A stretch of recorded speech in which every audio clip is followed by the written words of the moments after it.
Bom dia, meu nome é Thiago, junto à discente Alanda, nós vamos apresentar hoje o trabalho sobre listeriose, agentes, manifestações, controle, diagnóstico e tratamento, pela disciplina de microbiologia aplicada, com o docente Fábio Pio Dornas. Nós vamos apresentar uma breve introdução sobre a doença, sobre o gênero, listéria, algumas características da doença, diagnóstico, tratamento, prevenção e medidas de controle. Bom, para começar, a listeriose ela é uma doença infecciosa de caráter cosmopolita que é muito frequente em climas temperados.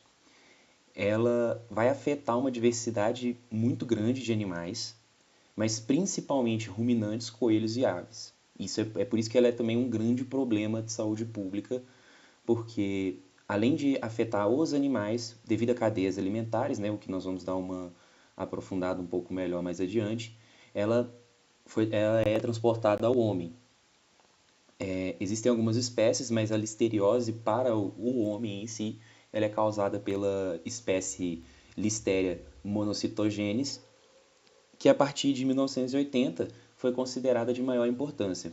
Desde 1960, ela já é de grande importância no contexto veterinário, mas a partir de 80, quando ela começou a ser isolada, né, de seres humanos, ela começou a ter maior importância na questão da saúde pública por ser transmitida aos homens via alimento, porque ela pode ser transmitida a partir, por exemplo, da carne do boi, da carne de uma ave que você for comer, ou até mesmo, né, por algumas comunidades que consomem a carne de coelho também conseguir essa transmissão.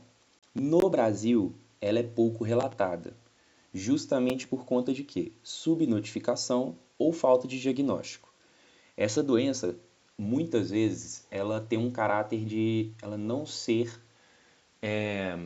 ela não ter sintoma, não ter sintomatologia muito, muito aparente, porque ela tem sinais que são muito comuns. Então, às vezes a pessoa ela tá com a listeriose, mas por ela ser saudável, ela não ter os sintomas mais graves da doença, ela não notifica, não se diagnostica e acaba se tratando de outras formas. A doença ela é relevante por conta de algumas das suas manifestações clínicas, mas principalmente das manifestações na forma grave, porque ela pode comprometer o sistema nervoso central, a visão e pode acometer principalmente gestantes, que são um grupo de risco muito importante nessa doença. A eliminação da doença ela é impraticável, porque a transmissão primária dela se dá pela alimentação. Então, se a gente não conseguisse, por exemplo, eliminar ela por exemplo, nos animais, a gente ainda teria problema, porque ela pode permanecer em solo, em água, né? Essa bactéria ela permanece em solos, água, então ela, assim, ainda assim poderíamos voltar para esse ciclo de infecção e de transmissão. Sobre o gênero Listeria. Ele inclui, além da principal patógena, né, ao homem, que é a Listeria monocytogenes, algumas espécies raramente humanas, ou seja, que elas raramente vão infectar o homem, que é a Listeria welchmeri e a Listeria ivanovi. E as outras que também não são patogênicas, como por exemplo a Listeria inócua e a Listeria grayi. Elas são organismos ambientais, ou seja, elas estão presentes em solo, água, ar, elas estão presentes em todos esses aspectos ambientais. Elas podem ser transmitidas pela cadeia alimentar, como a gente já havia, né, dito anteriormente. E, bom, devido a isso, tanto os veterinários quanto os tratadores têm que estar extremamente atentos para a importância nos animais e nos alimentos infectados. Quando o veterinário, o tratador, perceber que esse animal está infectado por listéria, porque nos animais em específico ela tem a sua sintomatologia mais expressiva, a gente consegue, né, o veterinário, o tratador, já tem que buscar as medidas para prevenir que tenha mais transmissão e que a carne depois desse animal acabe, né, não sendo vendida, ou então acabe, mesmo quando vendida, acabe infectando outras pessoas.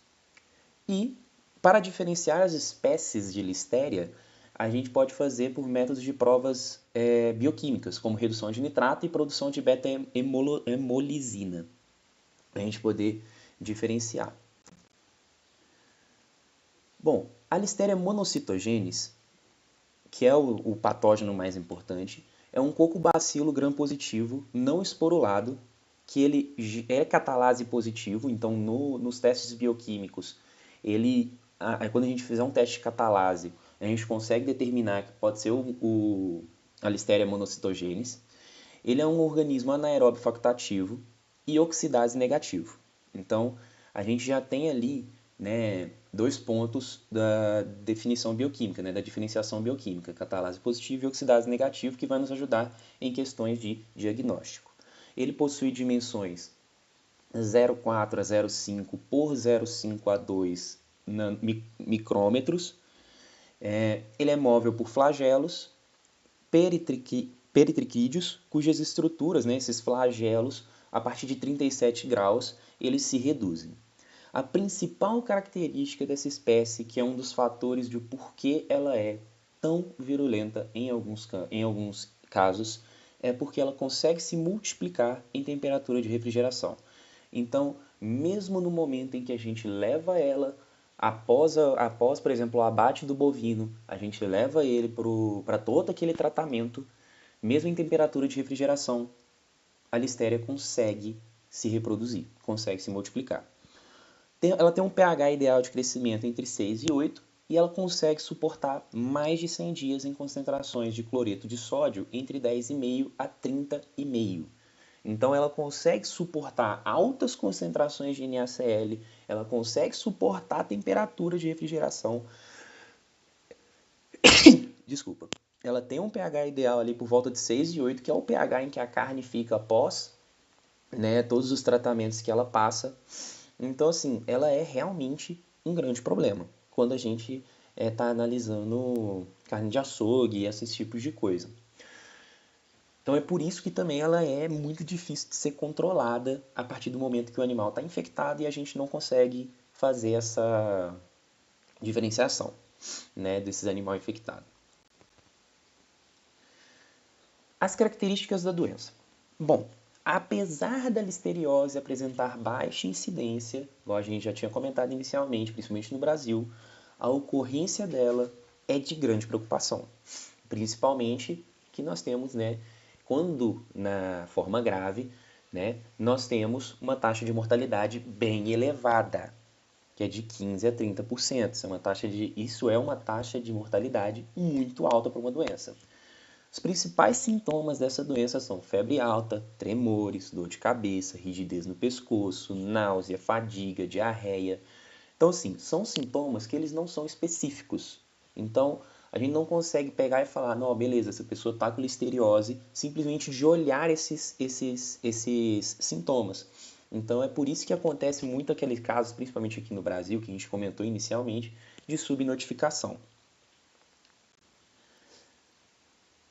Bom, a doença, ela é dividida de algumas formas e a gente pode dizer, por exemplo, gastroenterite. A gastroenterite ela é a forma leve, por assim dizer, entre aspas, causada pela L-monocitogenes. Ela tem um período de incubação curto, comparado à sua forma grave, que por exemplo, na forma leve, entre aspas, ela é de poucas horas a 2 a 3 dias. Mas na forma grave, né, que é uma doença muito mais invasiva, ela pode ter um período de incubação muito maior. Então, variando desde 3 dias até 3 meses. E isso é um ponto muito complicado, porque devido a esse período de incubação muito grande, é muito difícil da gente conseguir fazer um reconhecimento direto do patógeno que está causando aqueles sintomas. E bom, os grupos de risco, né, além das gestantes, que é o grupo de risco mais importante, né, que a gente comentou no começo, temos também os idosos, os neonatos e os imunocomprometidos. Porque todos esses quatro são representantes do grupo de risco que podem, quando infectados por listéria, desenvolver de forma mais forte essa forma mais grave da doença. Bom, Assim como eu já disse, essa doença ela apresenta duas formas, a não invasiva, que é uma forma mais branda, afeta pessoas saudáveis, ela vai ser somente aqueles sintomas principais que nós falamos anteriormente, e ela também é denominada de gastroenterite listerial febril. E já a forma invasiva, ela realmente é aquela forma como a gente já disse, uma mais grave, ela afeta principalmente os grupos de risco, e elas têm os sintomas muito fortes, muito graves, principalmente em neonatos e em imunocomprometidos e na gestante, podendo dar septicemia, principalmente no caso de gestantes e imunocomprometidos, e meningite, principalmente no caso de neonatos. Além de que essa doença tem uma alta taxa de mortalidade, principalmente por ela causar aborto e por ela causar também nascimentos, né, de natimortos, né, o neonato, né, já nascer morto. E assim, né, só mais um ponto, a listeriose em grave pode provocar aborto e nascimento prematuro. E também várias lesões no feto, né, no bebê, que é igual, por exemplo, o que está demonstrado na imagem. Falando do diagnóstico, o diagnóstico ele é feito pelo isolamento, né, do agente infeccioso, tanto no líquor, no sangue, no líquido amniótico, na placenta, no lavado gástrico, nas fezes. E é necessária a realização não só do exame laboratorial, como também de exame físico e uma anamnese completa para a gente poder determinar realmente que é essa doença. No caso de uma gastroenterite, os exames de fezes e hemocultura são exames bem valiosos, mas não é de rotina obrigatória. Então, normalmente se sugere que a gente aguarde a resolução dos sintomas, tratando empiricamente quando necessário. O diagnóstico feito pelo isolamento também no caso de infecção invasiva, por exemplo, quando a gente tem suspeita de infecção do sistema nervoso central, a gente tem que realizar uma análise de LCR, ou seja, quando a pessoa já começa a ter alguns sintomas relacionados ao sistema nervoso, por exemplo, tremores, né, mais excessivos, alguns ataques, alguns sintomas realmente relacionados a lesões, né, alguns danos no sistema nervoso, deve-se realizar a primeira análise do LCR.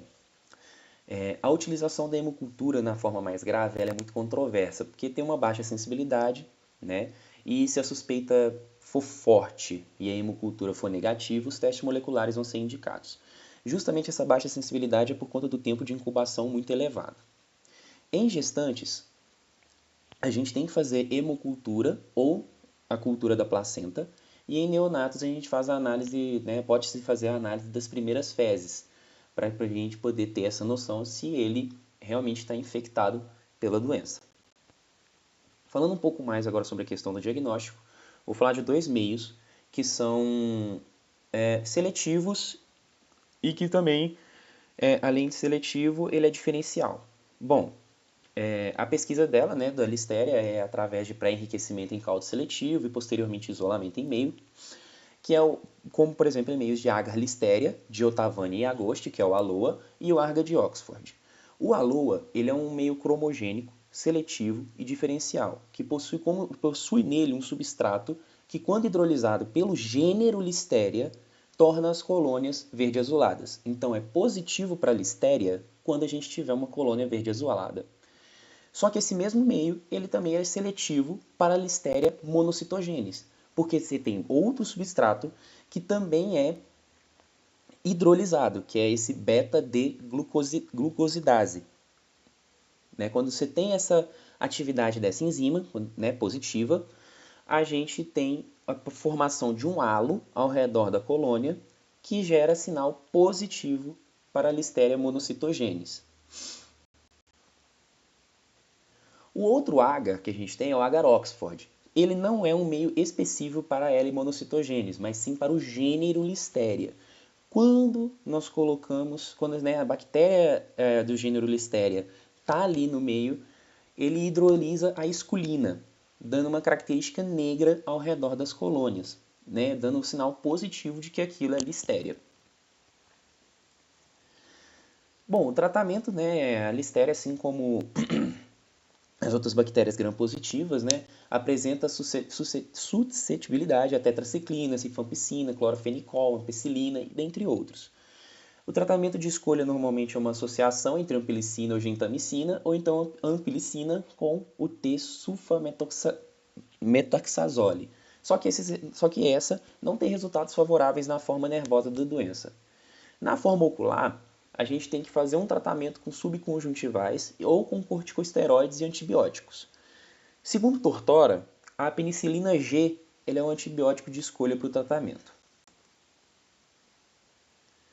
Para a prevenção, como ela é uma doença passada por transmissão por alimentação, o ideal é a gente cozinhar bem todas as carnes cruas, higienizar bem as hortaliças e, após você manusear essas carnes, você lavar bem mão, faca, tábua, tudo isso para você evitar a contaminação. E as pessoas do grupo de risco, principalmente gestantes, devem evitar queijos como o feta, o brie e o camembert, que são queijos macios, aquecer bem os alimentos prontos para consumo, como salsichas, lasanhas daquelas prontas, tudo isso tem que ser muito bem aquecido, e evitar os frios ou então as carnes frias, no geral. Como medidas de controle, nós temos notificações dos surtos.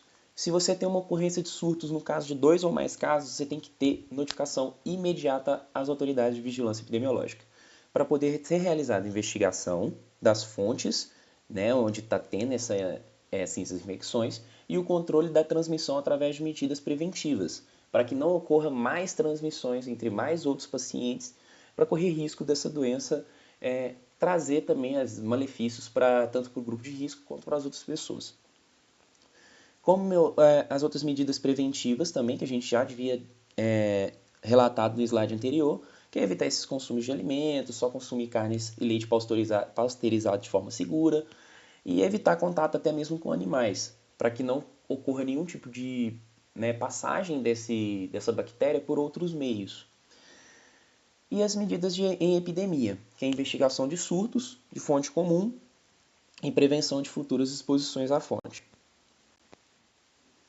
Essas foram as nossas referências e muito obrigado pela atenção.